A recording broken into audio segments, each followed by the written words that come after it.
الحمد لله الحمد لله الذي خلق الإنسان علمه البيان. الحمد لله نحمده ونستعينه ونستغفره ونؤمن به ونتوكل عليه ونعوذ به من شرور أنفسنا. من يهد الله فهو المهتدي ومن يضلل فلن تجد له وليا مرشدا. أشهد أن لا إله إلا الله وأشهد أن محمدا عبده ورسوله أرسله بالحق بشيرا ونذيرا بين يدي الساعة. من يطع الله ورسوله فقد رشد ومن يعصهما فإنه لا يضر إلا نفسه ولا يضر الله شيئا. اللهم صل على محمد وعلى آل محمد كما صليت على إبراهيم وعلى آل إبراهيم إنك حميد مجيد. اللهم بارك على محمد وعلى آل محمد كما باركت على إبراهيم وعلى آل إبراهيم إنك حميد مجيد. أما بعد فإن خير الكلام كلام الله وخير الهدي هدي محمد صلى الله عليه وسلم وشر الأمور محدثاتها وكل بدعة ضلالة. أعوذ بالله من الشيطان الرجيم. من أجل ذلك كتبنا على بني إسرائيل أنه من قتل نفسا بغير نفس أو فساد في الأرض فكأنما قتل الناس جميعا ومن أحياها فكأنما أحيا الناس جميعا ولقد جاءتهم رسلنا بالبينات ثم إن كثيرا منهم بعد ذلك في الأرض لمسرفون. صدق الله. أيها الناس اتقوا الله. അള്ളാഹുവിന്റെ വിധികളെയും വിലക്കുകളെയും ശരിയായ ജാഗ്രതയോടെ തികഞ്ഞ സൂക്ഷ്മതയോടെ ജീവിതത്തിൽ പുലർത്തുകയും പാലിക്കുകയും ചെയ്യണമെന്ന് ആദ്യമായി വസിയത്ത് ചെയ്യുകയാണ്.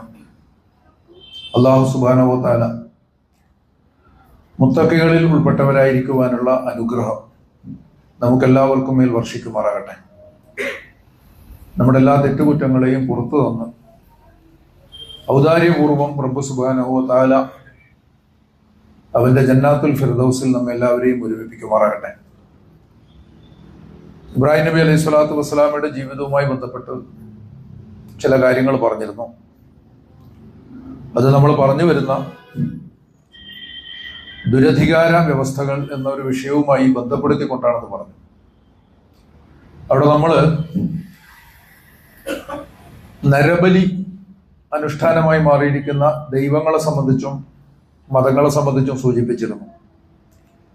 അതിലെ കനാന്യരുടെയും ഫൊനീഷ്യരുടെയും ദൈവമായിട്ട് പറയപ്പെടുന്ന മൊളോക്ക്, ഈ മൊളോക്കിനെ തന്നെ ഒരു സിസ്റ്റമായി വികസിപ്പിച്ചുകൊണ്ടുള്ള അലൻ ഗിൻസ്ബർഗിന്റെ ഒരു കവിതയെ നമ്മളിവിടെ ഉദ്ധരിച്ചിരുന്നു. യഥാർത്ഥത്തിൽ മൊളോക്കിയൻ റിലിജ്യൻ എന്ന് പറയുന്നതും മൊളോക്കിയൻ പവർ സിസ്റ്റം എന്ന് പറയുന്നതും യാഥാർത്ഥ്യമാണ്. ഒരു കാലത്ത് മതത്തിന്റെ പേരിൽ നിലനിന്നത് ഇന്ന് മതേതരമായി നിലനിൽക്കുന്നു എന്നൊരു വ്യത്യാസമാണ് യഥാർത്ഥത്തിലുള്ളത്. സംഭവിക്കുന്നത് കുഞ്ഞുങ്ങളുടെ, മനുഷ്യരുടെ, വിശേഷമായി കുഞ്ഞുങ്ങളുടെ രക്തവും മാംസവും ഭുജിക്കുന്നു എന്നത് തന്നെയാണ്. ലോകത്തുള്ള എല്ലാ ഫാഷിസ്റ്റ് ഏകാധിപത്യ അധികാരക്രമങ്ങളും എല്ലാ അർത്ഥത്തിലും നമുക്ക് ഫലസ്തീൻ മുതൽ ലോകത്ത് പല ഭാഗങ്ങളിലും അതെല്ലാം തന്നെ കാണാൻ വേണ്ടി സാധിക്കും. അതിൻ്റെ ഒരു അടയാളം മാത്രമാണ് നമ്മൾ ഇടക്കാലത്ത് ചർച്ച ചെയ്തിരുന്ന പത്രങ്ങളിലൊക്കെ വ്യാപകമായി വന്നിരുന്ന എപ്സ്റ്റൈൻ ദ്വീപുകളും അവിടെയുള്ള പീഡനങ്ങളും ഒക്കെ. അതിനൊക്കെ ഒരു ആത്മീയമായ നിറം കൊടുത്തുകൊണ്ടൊക്കെ അവതരിപ്പിക്കാനുള്ള ശ്രമമൊക്കെ പലരും നടത്തിയിട്ടുണ്ട്.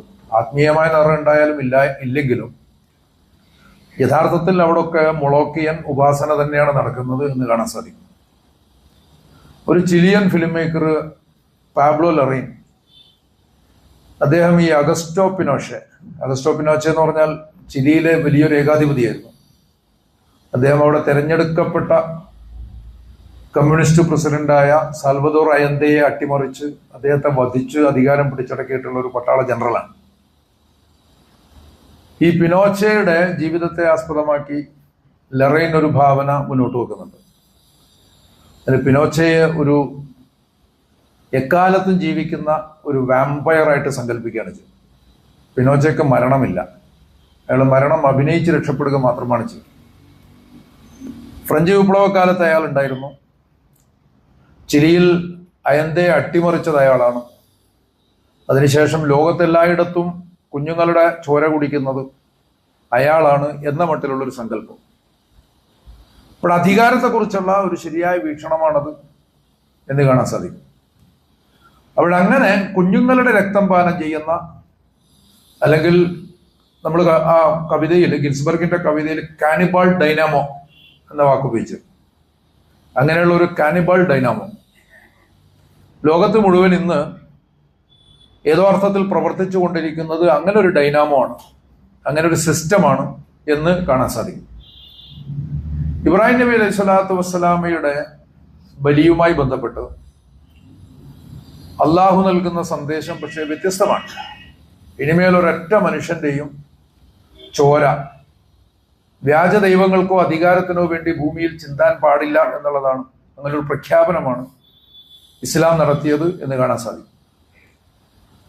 അപ്പൊ അത് ജീവന്റെ ഒരു പവിത്രതയെ ഉയർത്തിപ്പിടിക്കുന്ന, അല്ലെങ്കിൽ അതിനെ പ്രഖ്യാപിക്കുന്ന ഒരു സംഭവമായിട്ടാണ് നമ്മൾ കാണുന്നത്. വിശുദ്ധ ഖുർആൻ തന്നെയും ഇസ്രായേല്യരോട് കൽപ്പിച്ചിരുന്നു ഒരു മനുഷ്യനെയും കൊല്ലരുത് എന്ന് പറയുന്നത്. അത് സൂറത്തുൽ മാഇദയിൽ ആബേലിന്റെയും കയീനിന്റെയും സംഭവം ഉദ്ധരിച്ചുകൊണ്ടാണ്. ഒരാൾ മറ്റൊരാളെ കൊന്നു. ഈ സംഭവം പറഞ്ഞിട്ട് മിൻ അജലി ദാലിക, അക്കാരണത്താൽ കതബ്ന അലാ ബനി ഇസ്രായേൽ. അക്കാരണത്താൽ എന്ന് പറഞ്ഞാൽ ആ കാരണം ഇല്ലെങ്കിൽ മനുഷ്യനെ കൊല്ലാമെന്നല്ല അതിന്റെ അർത്ഥം. ഭൂമിയിൽ ആദ്യമായിട്ട് മനുഷ്യരക്തം ചിന്തിയ ഒരു അനുഭവം പറഞ്ഞാൽ, ഒരു സംഭവം, അതേ സംബന്ധിച്ച് ബൈബിളിലുള്ള കഥയനുസരിച്ച് നിന്റെ സഹോദരന്റെ രക്തം ഭൂമിയിൽ നിന്ന് എന്നെ വിളിച്ച് കരയുന്നു എന്നൊക്കെയുള്ള ഒരു എക്സ്പാൻഷൻ അതിൽ കാണാൻ സാധിക്കും. ഇപ്പൊ പടച്ച തമ്പുരാൻ പറയാണ്, ഇസ്രായേൽ സന്തതികൾക്ക് നാം നിയമമാക്കി, അന്നഹു മൻ ഖതല നഫ്സൻ ബിഗൈരി നഫ്സിൻ ഔ ഫസാദിൻ ഫിൽ അർദ്, ഭൂമിയിൽ അന്യായമായിട്ട് എന്ന് പറഞ്ഞാൽ ഒരു നഫ്സിന് പകരമായിട്ടോ ഭൂമിയിൽ ഫസാദ് ഉണ്ടാക്കിയ കാരണത്താലോ അല്ലാതെ എന്ന് പറയുമ്പോൾ പ്രതികാരമായിട്ട് ഒരാളെ കൊല്ലാമെന്നല്ല അതിന്റെ അർത്ഥം. ഇവിടെ ബിഗൈരി നഫ്സിൻ ഔ ഫസാദിൻ ഫിൽ അർദ് എന്ന് പറയുമ്പോൾ ലോകത്തിന്റെ സമാധാനത്തിന് വേണ്ടി, നൈതികതയ്ക്ക് വേണ്ടി ഭരണകൂടം നടപ്പിലാക്കുന്ന ചില സംഗതികളുണ്ടാവും, പ്രതിക്രിയ പോലുള്ള കാര്യങ്ങൾ. അങ്ങനെയുള്ള ന്യായമായ കാരണങ്ങളില്ലാതെ, അതല്ലെങ്കിൽ കൃത്യമായിട്ടും ലോകത്ത് സമാധാനവും ശാന്തിയും നൈതികതയും സ്ഥാപിക്കുന്നതിന് വേണ്ടി നടത്തുന്ന യുദ്ധങ്ങൾ, ഇങ്ങനെയുള്ള സന്ദർഭങ്ങളിലുള്ള ഒഴിവുകളല്ലാതെ ആരെങ്കിലും മറ്റൊരാളെ കൊന്നാൽ ഫകഅന്നമാ ഖതലന്നാസ ജമിഅ, അവൻ എല്ലാ മനുഷ്യരെയും, മനുഷ്യവംശത്തെ തന്നെ കൊന്നവനെ പോലെയാണ്. വമൻ അഹ്യാഹ, ആരെങ്കിലും മറ്റൊരാൾക്ക് ജീവനത്തിന്റെ കാര്യത്തിൽ അത്താണിയായാൽ, അയാളുടെ ജീവിതത്തിന്റെ കാര്യത്തിൽ ഒരു അവലംബമോ ഒരു സഹായമോ ആയി വർത്തിച്ചാൽ ഫകഅന്നമാ അഹ്യന്നാസ ജമിഅ, മുഴുവൻ മനുഷ്യരെയും ജീവിപ്പിച്ചവനെ പോലെയാണ് അവൻ എന്ന് പടച്ച തമ്പുരാൻ പറയും. അപ്പോൾ ഈ ഒരു സംഗതിയാണ് യഥാർത്ഥത്തിൽ ഇപ്പൊ പ്രവാചകന്മാര് ഈ സന്ദേശവുമായിട്ട് വന്നു എന്ന് തോന്നിക്കുന്ന സ്വഭാവത്തിലാണ് പിന്നീട് അത് ആയത്തിന്റെ തുടർന്ന് വരുന്നത്. വലഖദ് ജാഅത്ഹും റുസുലുനാ ബിൽ ബയ്യിനാത്ത്, തെളിഞ്ഞ അടയാളങ്ങളുമായിട്ട് നമ്മുടെ ദൂതന്മാർ അവരിലേക്ക് വന്നു. സുമ്മ ഇന്ന കസീറൻ മിൻഹും ബഅദ ദാലിക ഫിൽ അർദി ലമുസ്രിഫൂൻ, പക്ഷെ അതിനുശേഷവും അക്കൂട്ടത്തിൽ അധികം ആളുകളും ഭൂമിയിൽ അക്രമികളായി, അല്ലെങ്കിൽ ധൂർത്തരായി, അധർമ്മികളായി വിഹരിക്കുകയായിരുന്നു എന്നാണ് വിശുദ്ധ ഖുർആൻ. അപ്പൊ സ്വാഭാവികമായിട്ടും ഇവിടെ പ്രവാചകന്മാർ വന്നു എന്ന് പറയുന്നതിനെ ബന്ധിപ്പിക്കുന്നത് ഈ കൊലയുമായിട്ട് ബന്ധപ്പെട്ടിട്ടാണ് എന്ന് കാണും. അപ്പൊ അത്രത്തോളം ജീവന് നൽകുന്ന ഒരു പവിത്രത, ബലിയുടെ യഥാർത്ഥ പാഠം അതാണ്. നമ്മള് അള്ളാഹ്ക്ക് വേണ്ടി മോനെ കൊല്ലാൻ കൊണ്ടുപോയി എന്ന് പറഞ്ഞിട്ട് പിന്നെ ബാക്കി ഒരു ഫെയറി ടൈല് പറയുന്നത് പോലെ ആ കഥ പറഞ്ഞു കഴിഞ്ഞാൽ ഈ മെസ്സേജ് നമുക്ക് ഇങ്ങോട്ട് കിട്ടില്ല. ശരിക്കും പറഞ്ഞാൽ ജീവന്റെ പവിത്രത, ജീവന്റെയും ജീവിതത്തിന്റെയും പ്രത്യയശാസ്ത്രമാണ് ഇസ്ലാം എന്നാണ് നമ്മളതിൽ തിരിച്ചറിഞ്ഞത്. അതേസമയം മറുഭാഗത്ത് അധികാര രൂപങ്ങളൊക്കെയും ഹിംസയുടെ ഐഡിയോളജികളാണ്, ഹിംസയുടെ ഫിലോസഫിയാണ്, ഹിംസയുടെ വയലൻസിന്റെ മൊണോപോളിയാണ് യഥാർത്ഥത്തിൽ പവർ എന്ന് നേരത്തെ പറഞ്ഞിരുന്നു. വയലൻസിനെ കുത്തകവൽക്കരിക്കുന്നതാണ് പവറായിട്ട് മാറുന്നത്. അധികാരത്തിന് വേണ്ടിയുള്ള നരമേധങ്ങൾ നടക്കും. ഇവിടെ മറ്റൊരു കാര്യം കൂടി ഓർക്കുകയാണ്. ജോൺ ലെന്നൻ, ഈ അലൻ ഗിൻസ്ബർഗ് ഹിപ്പി കവിയാണെന്ന് പറഞ്ഞു. ഇതുപോലെ ഹിപ്പി സ്വാധീനമുള്ള ഒരു ജാസ് സംഗീതജ്ഞനാണ് ജോൺ ലെന്നൻ. ജോൺ ലെന്നന്റെ പ്രത്യേകത സാഹിത്യത്തിനുള്ള നൊബേൽ പ്രൈസ് നേടിയിട്ടുള്ള ഏക സംഗീതജ്ഞനാണെന്ന്. അക്കാലത്ത് കുറച്ച് വിവാദമൊക്കെ ഉണ്ടായിരുന്നു. കാരണം പാട്ടെഴുതുന്നാക്ക് എങ്ങനെയാ സാഹിത്യത്തിന് വളരെ സ്വാഭാവികം, വളരെ പരമ്പരാഗതമായിട്ട് യാഥാസ്ഥിതികത്വത്തിൽ വിശ്വസിക്കുന്ന ആളുകൾ അതെല്ലാ രംഗത്തും ഉണ്ട്. ശാസ്ത്രത്തിലുണ്ട്, വൈദ്യശാസ്ത്രത്തിലുണ്ട്, അതുപോലെ സാഹിത്യത്തിലുണ്ട്. ഈ പറയുന്ന യാഥാസ്ഥിതികത്വം എന്ന് പറയുന്നത് മതത്തിന്റെ കുത്തകയൊന്നുമല്ല, രാഷ്ട്രീയത്തിലുണ്ട്. അപ്പൊ അങ്ങനെയുള്ള ഒരു യാഥാസ്ഥിതിക വിവാദമൊക്കെ നടന്നിരുന്നു. അതവിടെ വിട്ടേക്കാം. ജോൺ ലെന്നന്റെ ഒരു പാട്ടില് come you masters of war, വരിക യുദ്ധങ്ങളുടെ ഉടയോന്മാരെ, വരിക യുദ്ധത്തിന്റെ ഉടയോന്മാരെ, you that build all the guns, നിങ്ങളാണ് തോക്കുകൾ നിർമ്മിക്കുന്നത്. തോക്കുകൾ ഉപയോഗിക്കുന്ന തീവ്രവാദികളാണെന്ന് നമ്മൾ വിചാരിക്കും. തീവ്രവാദികൾ അത് തട്ടിപ്പറിക്കുന്നവരാവാം. ഉണ്ടാക്കുന്നതും അടിസ്ഥാനപരമായിട്ട് അത് ഉപയോഗിക്കാൻ തീരുമാനിക്കുന്നതും പവറാണ്, അധികാരമാണ്, ഭരണകൂടങ്ങളാണ്. അത് വളരെ പ്രധാനമാണ്. ഈ സാധനം ഇല്ലെങ്കിൽ ലോകത്തിന്റെ സമാധാനം കെടുത്തുന്ന തീവ്രവാദികളുടെ കയ്യിൽ ഇത് വരില്ല. മാത്രവുമല്ല, തീവ്രവാദ ഗ്രൂപ്പുകൾക്ക് ഇത് കിട്ടുക എന്ന് പറയുന്നതും അന്തർദേശീയ നിയമങ്ങൾ അനുസരിച്ച് ഭരണകൂടങ്ങൾ തമ്മിൽ മാത്രമേ ആയുധങ്ങളുടെ ട്രാൻസാക്ഷൻ നടക്കുള്ളൂ. എന്നിട്ട് ഇവരുടെ കയ്യിൽ എങ്ങനെയാണ് കിട്ടുന്നത്? അപ്പോൾ ഓരോ തീവ്രവാദത്തിന്റെയും പിന്നിൽ ഭരണമുണ്ട്, അല്ലെങ്കിൽ അധികാരമുണ്ട് എന്ന് തന്നെയാണ് അതിന്റെ അർത്ഥം. അങ്ങനെയും കൂടി നമ്മളതിനെ കാണണം. നമ്മളതിനെ എന്താ പറയാ, അത് ലളിതവൽക്കരിക്കുകയല്ല ചെയ്യുന്നത്. അങ്ങനെയൊക്കെയുള്ള ഗൂഢാലോചനകളിലൂടെയാണ് പവർ, അധികാരം എന്ന് പറയുന്നത് നിലനിൽക്കുന്നത്. അങ്ങനെയാണെന്ന് സൂചിപ്പിക്കുകയാണ്. അപ്പൊ നിങ്ങളാണ് തോക്കുകൾ നിർമ്മിച്ചത്. You that build the death planes, ചാവുനിലങ്ങൾ സൃഷ്ടിച്ചത് നിങ്ങളാണ്. ചാവുനിലങ്ങൾ സൃഷ്ടിച്ചത് നിങ്ങളാണ്. You that build all the bombs, ബോംബുകൾ ഉണ്ടാക്കിയത് നിങ്ങളാണ്. You that hide behind walls, എന്നിട്ട് നിങ്ങൾ മതിലിന്റെ പുറകിൽ ഒളിച്ചു നിൽക്കുകയാണ്. You that hide behind desks, പദവികളുടെ പുറകിൽ ഒളിച്ചു നിൽക്കുകയാണ്. I just want you to know, ഞാൻ ഉദ്ദേശിക്കുന്നത് നിങ്ങളെ പഠിപ്പിക്കാനാണ്. I can see through your mask, നിങ്ങളുടെ മുഖംമൂടികൾക്ക് അപ്പുറത്ത് നിങ്ങളെ കാണാൻ എനിക്ക് സാധിക്കും. ഞാൻ കവിയാണ്. കവി എന്ന് പറഞ്ഞാൽ മനീഷിയാണ്. മറ്റാരും കാണാത്തത് കാണുന്നവനെയാണ് കവി എന്ന് പറയുക. സംസ്കൃതത്തിലെ ഉപനിഷത്തുകളുടെ പ്രയോഗങ്ങളിലൊക്കെ ഈശ്വരന്റെ പര്യായമായിട്ട് കവി എന്ന് ഉപയോഗിക്കുന്നുണ്ട്, ദൈവത്തിന്റെ പര്യായമായിട്ട് കവി എന്ന് ഉപയോഗിക്കുന്നുണ്ട്. അപ്പോൾ അതുകൊണ്ട് കവിക്ക് ഒരു സവിശേഷമായ ജ്ഞാനദൃഷ്ടിയുണ്ട്. അപ്പൊ ഞാനത് കാണും. നിങ്ങൾ മുഖം മൂടിയിട്ടിട്ട് കാര്യമില്ല, നിങ്ങൾ എന്താണെന്നുള്ളത് ഞാൻ കാണുന്ന. ലെന്നന്റെ ആ പാട്ട് അവസാനിക്കുന്നത് and I hope that you die, ഞാൻ പ്രതീക്ഷിക്കുന്നു നിങ്ങൾ മരിക്കും. ലോകം അങ്ങനെ നശിച്ചു പോകാനുള്ള ഒന്നുമല്ല, അതിൽ നന്മ തീർച്ചയായിട്ടും വരും. ഒരു മെസ്സിയാനിക് മിഷൻ ഉണ്ടല്ലോ. ഈസാ നബി തിരിച്ചു വന്നാലും വന്നിട്ടില്ലെങ്കിലും അങ്ങനെ ഒരു മിഷൻ ഉണ്ട്.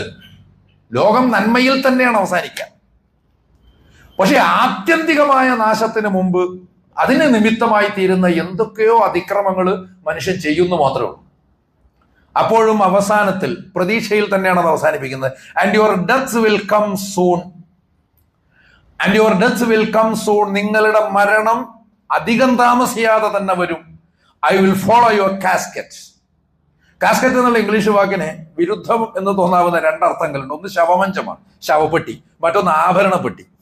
ആഭരണപ്പെട്ടി എന്ന് പറഞ്ഞാൽ സമ്പത്താണ്. അപ്പൊ ഈ രണ്ട് അർത്ഥങ്ങൾ എങ്ങനെയാണ് ഈ കാസ്കറ്റ് എന്നുള്ള വാക്കിന് വന്നത് എന്നുള്ളതിന്റെ ചിന്തകളൊക്കെ നിങ്ങൾക്ക് വിടുന്നു. പക്ഷെ ഇവിടെ ഉദ്ദേശിച്ചത് ശവമഞ്ചമാണ്. നിങ്ങളുടെ ശവമഞ്ചത്തെ ഞാൻ ഫോളോ ചെയ്യും. ഇൻ ദ പെയിൽ ആഫ്റ്റർനൂൺ, മങ്ങിയ ഒരു അപരാഹ്നത്തിൽ. And I will watch while you are lowered down to your death bed, നിങ്ങളുടെ ശവപ്പെട്ടിയിലേക്ക് നിങ്ങളെ താഴ്ത്തുന്നത് ഞാൻ കാണും. And I will stand over your grave, നിങ്ങളുടെ ശ്മശാനത്തിൽ ഞാനിങ്ങനെ നിൽക്കും. Till I'm sure that you are dead, നിങ്ങൾ മരിച്ചു എന്ന് ഉറപ്പ് വരുന്നത് വരെ ഞാനിവിടെ ഉണ്ടാവും. നിങ്ങൾ മരിച്ചു എന്ന് ഉറപ്പ് വരുന്നത് വരെ ഞാനിവിടെ ഉണ്ടാവും എന്നാണ് ജോൺ ലെന്നൻ പാടിയത്. അപ്പോൾ ഇങ്ങനെ അതൊക്കെ യഥാർത്ഥത്തിൽ ഈ പറയുന്ന പവറിന്റെ ഹിംസയെ സൂചിപ്പിക്കുന്നതാണ് എന്ന് കാണും. ഹിംസ നോർമലൈസ് ചെയ്യപ്പെടുകയാണ് യഥാർത്ഥത്തിൽ. പവർ തന്നെ അങ്ങനെ ആകുമ്പോൾ ചിലപ്പോൾ അവർ തന്നെ അതിനനുസൃതമായിട്ടുള്ള ഒരു സംഘത്തെ വാർത്തെടുക്കും. നമ്മൾ ഈ വിജിലാൻറ്റി വയലൻസ് എന്നൊക്കെ പറയും. വിജിലാൻറ്റി വയലൻസ്. വിജിലാൻറ്റി എന്ന് പറഞ്ഞാൽ എന്തെങ്കിലും ഒന്ന് സംരക്ഷിക്കാൻ വേണ്ടിയിട്ട് സന്നദ്ധരായിട്ട് ഇറങ്ങി പുറപ്പെടുന്ന ആളുകളാണ് ഈ കൗ വിജിലാൻറ്റീസ് എന്നൊക്കെ പറയാറില്ല നമ്മൾ, ഗോ സംരക്ഷകർ. എന്താ ഇപ്പൊ ചെയ്യുന്ന പണി? മനുഷ്യന്മാരെ തല്ലിക്കൊല്ലുക എന്നുള്ളതാണ്. അപ്പൊ ഇതിനെ നമ്മൾ സാധാരണ പറയുന്ന വിജിലാൻറ്റി വയലൻസ്. അത് പലയിടത്തും പലപ്പോഴും അധികാരത്തിന്റെ എല്ലാ ഒത്താശയോടും പിന്തുണയോടും കൂടിയാണ് നടക്കുന്നത് എന്നതും ഒരു യാഥാർത്ഥ്യമാണ്. എന്ന് പറഞ്ഞാൽ രാജ്യത്തെ പൗരരെ തന്നെ നശിപ്പിക്കുന്നു എന്നുള്ളതാണ്. അപ്പോൾ ഇങ്ങനൊരു പാരമ്പര്യം രൂപപ്പെടുമ്പോൾ ഈ പാരമ്പര്യത്തിന്റെ എല്ലാ നൃശംസതകൾക്കും എതിരെയാണ് ഇബ്രാഹിം അലൈഹി സ്വലാത്തു വസ്സലാം പടപൊരുതിയത്. ഇബ്രാഹിമിന്റെ സാക്രിഫൈസിൽ അങ്ങനെ ഒരു പാഠമാണുള്ളത് എന്നത് മറക്കാൻ പാടില്ല. നമ്മൾ വലിയ ഉത്തരവാദിത്തമുള്ളവരാണ്. കുന്തും ഖൈറ ഉമ്മത്തിൻ ഉഖ്രിജത് ലിന്നാസ്, മനുഷ്യർക്ക് വേണ്ടി ഉയർത്തപ്പെട്ട ഒരു ഖൈറു ഉമ്മത്താണ് നിങ്ങള്. എങ്ങനെയാണ് നമ്മൾ മനുഷ്യർക്ക് വേണ്ടിയുള്ളവരായി മാറുന്നത്, എങ്ങനെയാണ് മാറേണ്ടത്? അടിസ്ഥാനപരമായി നമ്മുടെ ചിന്ത അതായിരിക്കണം. നമ്മൾ മനുഷ്യർക്ക് വേണ്ടി എന്ത് ചെയ്യും, മനുഷ്യർക്ക് വേണ്ടി എന്ത് ചെയ്യുമെന്ന് നമ്മൾ ചിന്തിക്കുന്നത് എന്തിനാണ്? കുന്തും ഖൈറ ഉമ്മ ഉഖ്രിജത് ലിന്നാസ്, മനുഷ്യർക്ക് വേണ്ടി ഉയർത്തപ്പെട്ട ഉത്തമ സമൂഹമാണ് നിങ്ങൾ. ആരുയർത്തി? അള്ളാഹ് ഉയർത്തി. ആർക്ക് വേണ്ടി ഉയർത്തി? മനുഷ്യർക്ക് വേണ്ടി ഉയർത്തി. ഇത് മറന്നു വരുന്നത്. ഖൈറു ഉമ്മത്ത് എന്നുള്ളത് ഒരു ലേബലല്ല നെറ്റിക്കൊട്ടിക്കാനുള്ള, അത് നമ്മൾ പ്രാപിക്കേണ്ടതായിട്ടുള്ള ഒരു സ്ഥാനമാണ്. അങ്ങനെ പ്രാപിക്കണമെങ്കിൽ ചുറ്റുപാടുകളെ സംബന്ധിച്ചുള്ള ഒരു വിചാരം ഉണ്ടാവണം. ഈ വിചാരത്തെ ഇല്ലാതാക്കിയിട്ട് ഒരുതരം പാരമ്പര്യം സ്ഥാപിക്കുകയാണ് അധികാര വ്യവസ്ഥകൾ ചെയ്യുന്നത്. ഈ പാരമ്പര്യത്തോടുള്ള പോരാട്ടം കൂടിയാണ് ഇബ്രാഹിം അലൈഹി സ്വലാത്തു വസ്സലാമയും ആസറും തമ്മിലുള്ള സംഭാഷണം എന്നാണ് നമ്മൾ പറഞ്ഞു വന്നത്. അത് പറയുമ്പോഴേ നമ്മൾ പറഞ്ഞിരുന്നു ചില താരതമ്യങ്ങളിലേക്ക് നമ്മൾ കടക്കേണ്ടി വരും. അതായത് പൊതുവെ മനഃശാസ്ത്രത്തിലും സാമൂഹ്യ ശാസ്ത്രത്തിലും ഒക്കെ ചർച്ച ചെയ്യുന്ന ഒരു ഫാദർ സൺ കോൺഫ്ലിക്റ്റ്, ഇങ്ങനൊരു സംഭവമുണ്ട്. അത് ജനറലൈസ് ചെയ്തിട്ട് ചിലപ്പോൾ പറയാറുണ്ട്, മക്കളുടെ കൂട്ടത്തിൽ ജീവിതത്തിൽ ഒരു ഘട്ടത്തിലെങ്കിലും ബാപ്പമാരെ വെറുക്കാത്ത ഒരാളും ഉണ്ടാവില്ല. അത് ശരിയാണോ അല്ലയോ എന്നുള്ളത് ഓരോരുത്തരും സ്വയം ചിന്തിച്ച് നോക്കിയാൽ മതി. പക്ഷെ അത് ചിലപ്പോഴത് വളരെ സാർവത്രികമായിട്ടുള്ള ഒരു നിയമമാണെങ്കിൽ അതിന്റെ പേര് കുറ്റം പറയാനൊന്നും പറ്റില്ല.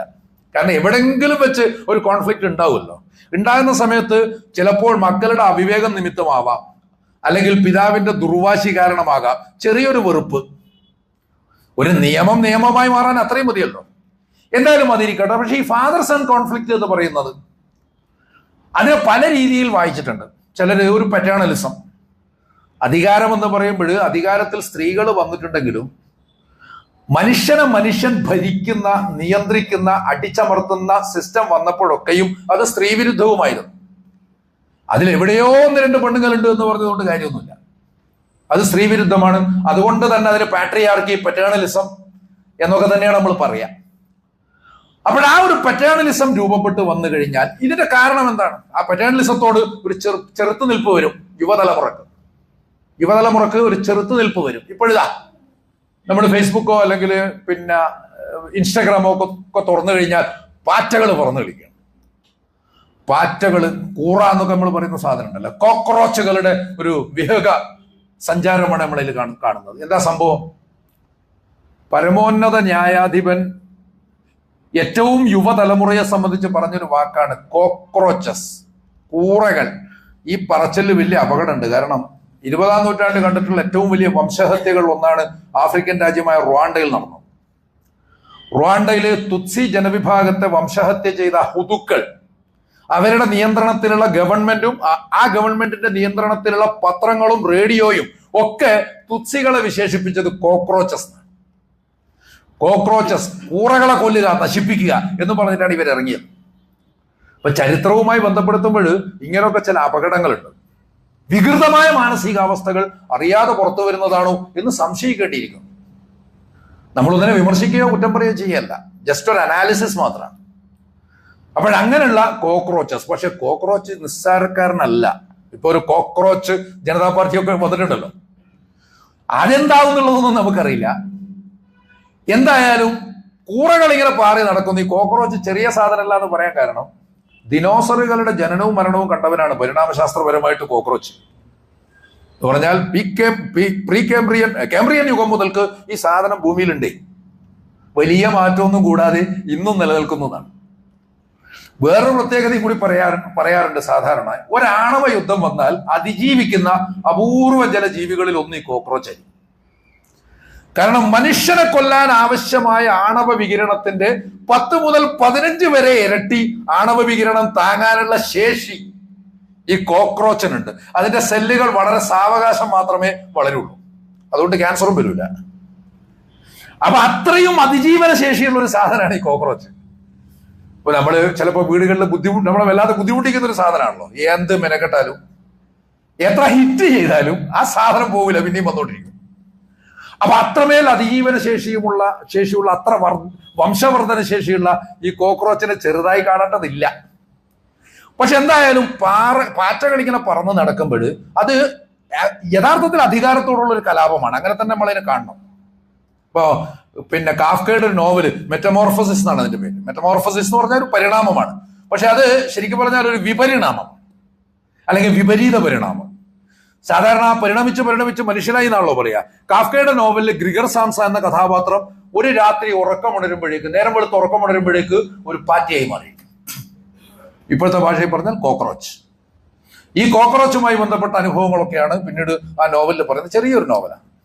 പക്ഷെ മനുഷ്യനിങ്ങനെ പരിവർത്തിക്കുന്നതിന്റെ കാരണം പിന്നീട് കാഫ്ക എഴുതിയിട്ടുള്ള 1-2 നോവലുകൾ അധികാര വ്യവസ്ഥയെക്കുറിച്ചുള്ളതാണ്. ട്രയൽ, വിചാരണ കൂടാതെ ജയിലിൽ കിടക്കുന്ന ഒരു മനുഷ്യനാണ്. ഇയാള് നല്ല രസം എന്ന് വെച്ചാൽ ഒരു സന്ദർഭത്തിൽ ജാമ്യത്തിന് വേണ്ടി കോടതിയിൽ പോകുന്നുണ്ട്. അപ്പൊ കോടതിയിൽ പോയപ്പം കോടതി പറയുന്നത് നിങ്ങൾ ചെയ്ത കുറ്റം എന്താണെന്ന് കോടതിക്ക് മനസ്സിലായിട്ടില്ല. അത് മനസ്സിലായാലേ ജാമ്യം തരാൻ പറ്റൂ. അപ്പൊ ഞാൻ ചെയ്ത കുറ്റം എന്താണെന്ന് അടക്കം തെളിയിക്കേണ്ടത് ഞാനായി മാറും. ഇതാണ് നിയമവ്യവസ്ഥ. ഞാൻ ചെയ്ത കുറ്റം എന്താണെന്ന് അടക്കം തെളിയിക്കേണ്ടത് ഞാനായി മാറുന്ന ഒരു നിയമവ്യവസ്ഥയുണ്ട്. അവിടെ ഇങ്ങനൊരു സംഭവമാണ് ഈ ട്രയൽ. അതുപോലെ കാസിൽ എന്ന് പറഞ്ഞിട്ടൊരു നോവല്, അതൊരു കോട്ടയാണ്. ഒരു ലാബിരിന്ത് പോലൊരു കോട്ട. കയറിയാൽ പിന്നെ പുറത്തിറങ്ങാനോ അങ്ങോട്ടും ഇങ്ങോട്ടും നടക്കാനും ഒന്നും പറ്റാതെ മനുഷ്യൻ പെട്ടുപോകുന്ന, അതും ഈ പറഞ്ഞതുപോലെയാണ്, മനുഷ്യനെ പെടുത്തുന്ന ചില ദുർഗങ്ങൾ. അപ്പോഴിങ്ങനെ ഈ കോക്രോച്ചുകൾ പാറി നടക്കുന്നത് അവിടെ ഇരിക്കട്ടെ, ആനുഷംഗികമായിട്ട് പറഞ്ഞതാണ്. എന്തായാലും ഈ പറയുന്ന ഫാദർ സൺ കോൺഫ്ലിക്റ്റ്, ഇവിടെ ഫാദർ എന്ന് പറയുന്നത് യഥാർത്ഥത്തിൽ ജൈവശാസ്ത്രപരമായിട്ടുള്ള പിതാവ് മാത്രമാണോ? നമ്മളിവിടെ ഉദ്ധരിച്ചിട്ടുള്ള ആയത്ത്, നേരത്തെ ഉദ്ധരിച്ചിട്ടുള്ള, അതുമായി ബന്ധപ്പെട്ട് ഉദ്ധരിച്ചിട്ടുള്ള ആയത്ത് ഇബ്രാഹിം നബി അലൈഹി സ്വലാമയും ആസറും തമ്മിലുള്ള സംഭാഷണം. പക്ഷെ അത് മാത്രം പോരല്ലോ. ഇബ്രാഹിം നബി അലൈഹി സ്വലാം രാജാവുമായി തർക്കിച്ചതായിട്ട് ഖുർആൻ തന്നെ പറയുന്നുണ്ട്. അലം തറ ഇലല്ലദി ഹാജ്ജ ഇബ്രാഹിം ഫീ റബ്ബി അൻ ആതാഹുല്ലാഹുൽ മുൽക്ക്. ഇബ്രാഹിമുമായിട്ട് തർക്കിച്ച ആ മനുഷ്യൻ റബ്ബിനെ സംബന്ധിച്ചാണ് തർക്കിച്ചത്. എന്തെന്നാൽ അയാൾക്ക് അധികാരം ഉണ്ടായി. അപ്പോൾ ആ അധികാരം, ഇപ്പൊ സ്വാഭാവികമായിട്ടും ഇവിടെ ജനിതകമായിട്ടുള്ള ജനറ്റിക് ആയിട്ടുള്ള ഫാദർ എന്നതല്ല, ഫാദർ ഫിഗർ, പിതൃസ്ഥാനം, അവിടെ ഈ പെറ്റേണലിസം, പാട്രിയാർക്കി ഇതൊക്കെ പ്രവർത്തിക്കുന്നതായിട്ട് കാണാൻ സാധിക്കും. ഇതിനെ മനഃശാസ്ത്രപരമായിട്ട് ആദ്യം വ്യാഖ്യാനിച്ചത് സിഗ്മണ്ട് ഫ്രോയിഡാണ്. ഫ്രോയിഡ് ഇഡിപ്പസ് കോംപ്ലക്സുമായിട്ടാണ് അതിനെ ബന്ധപ്പെടുത്തിയത്. ഇഡിപ്പസ് കോംപ്ലക്സ് എന്ന് പറഞ്ഞാൽ പിന്നെ ഗ്രീക്ക് പുരാണത്തിലെ സോഫോക്ലീസിന്റെ നാടകത്തിലാണ്. ഈഡിപ്പസ് സ്വന്തം പിതാവിനെ അബദ്ധത്തിലാണ്, മൂപ്പർക്ക് അറിയില്ലായിരുന്നു അച്ഛനാന്നുള്ളത്. അച്ഛനെ കൊന്നിട്ട് അമ്മയെ വിവാഹം കഴിച്ചു. അമ്മയാണെന്നുള്ളതും അറിയില്ലായിരുന്നു. അന്നത്തെ നാട്ടുനടപ്പനുസരിച്ച് രാജാവിനെ കൊന്നാൽ രാജ്ഞിയെ വിവാഹം കഴിക്കാമെന്നാണ്. അതുകൊണ്ട് ഏതോ രാജ്ഞിയെ മൂപ്പർ വിവാഹം കഴിച്ചതാണ്. പക്ഷെ സംഗതി വശാൽ അത് സ്വന്തം അമ്മയായിരുന്നു. ആ അമ്മയിൽ അയാൾക്ക് മക്കളും ഉണ്ടായി. പിന്നീട് നാട്ടിലുണ്ടായിട്ടുള്ള ഒരുപാട് ദുശകുനങ്ങളൊക്കെ കണ്ടപ്പോൾ അന്വേഷിച്ച് നോക്കുമ്പോഴാണ് ഇദ്ദേഹം ഇങ്ങനൊരു വലിയൊരു പാതകം ചെയ്ത മനുഷ്യനാണ് എന്ന് മനസ്സിലായിട്ട് പശ്ചാത്താപ വിവശനായി 2 കണ്ണുകളും കുത്തിപ്പൊട്ടിച്ചിട്ട് തെരുവിലേക്ക് ഇറങ്ങുന്നതായിട്ടാണ് ആ നാടകം അവസാനിക്കുന്നത്. അപ്പോൾ ഇങ്ങനെയുള്ള ഒരു കഥാപാത്രവുമായി ബന്ധപ്പെടുത്തിയിട്ട് ഫാദർ സൺ കോൺഫ്ലിക്റ്റിനെ ഈഡിപ്പസ് കോംപ്ലക്സ്, പക്ഷേ ഫ്രോയിഡിന്റെ വായന പലപ്പോഴും ലൈംഗികതയുമായി അല്ലെങ്കിൽ ആസക്തികളുമായി ബന്ധപ്പെട്ട് നിൽക്കുന്നതാണ്. അതിന് ആ രൂപത്തിൽ തന്നെയാണ്. അത് അമ്മയുമായുള്ള ബന്ധം പറയുമ്പോഴും മറ്റുമൊക്കെ അത് കുറേയൊക്കെ യാഥാർത്ഥ്യങ്ങൾ ഉണ്ടാവാം. പക്ഷെ അത് കേവലം ജൈവികം എന്ന അർത്ഥത്തിൽ മാത്രമാണ്, മനുഷ്യന്റെ വികാരം അഭിനിവേശം എന്ന അർത്ഥത്തിലല്ല. പക്ഷെ ഫ്രോയിഡ് അതിന് പരമപ്രാധാന്യം കൊടുക്കുന്നുള്ളത്. രണ്ടാമത് ഒരാൾ അതിനെ വായിച്ചത് കാൾ ഗുസ്താഫ് യുങ്.